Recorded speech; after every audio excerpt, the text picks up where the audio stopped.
বর্মশাই আজকে আবার নিয়ে এসেছে খাসির মাংস। তো খাসির মাংস নিয়ে এসেছে, আজকে বললো অন্যরকম করে রান্না করো। আমি ভাবছি কিভাবে রান্না করব। আজকে একটু অন্য প্রসেসেই করি। আমার বর তো খাবার লাভার যাকে বলে, দুদিন ছাড়া ছাড়া খাসির মাংস।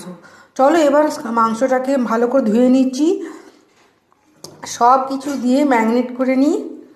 এখানে আছে দেখো পেঁয়াজ আর হলুদ আর নুন, এগুলোকে সব দিয়ে দিলাম।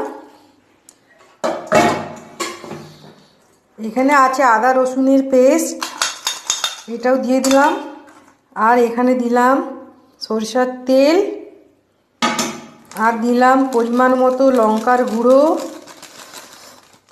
ঝাল যে যেরকম খায়, আমাদের ঝাল তো বেশি খাই খুব একটা।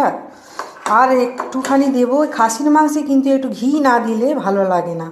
চলো একটুখানি ঘি, সব কিছু দিয়ে এবার আমি মেখে রেখে দেবো আধ ঘন্টা। এখন ঘড়িতে বাজে 11:30 না 12টা। এরপরে আমি মেখে রেখে দেবো, সব ভালো করে মেখে নিই।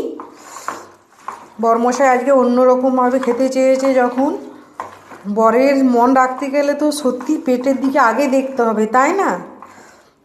এই দেখো ভালো করে যত মনে রাগ আছে চটকে চটকে চটকে চটকে একে মাখি আগে। আমার মনে এত রাগ আছে, সব চটকে চটকে চটকে চটকে মাখি একে আগে। না মাখলে হবে না, দুদিন ছাড়া ছাড়া শুধু মাংস খাবে মাংস খাবে। এই দেখো এবার মাখা হয়ে গেল কমপ্লিট। এটাকে এখন আধ ঘন্টা আমি ঢেকে রেখে দেব। চলো এবার ঢেকে রেখে দিই আধ ঘন্টা।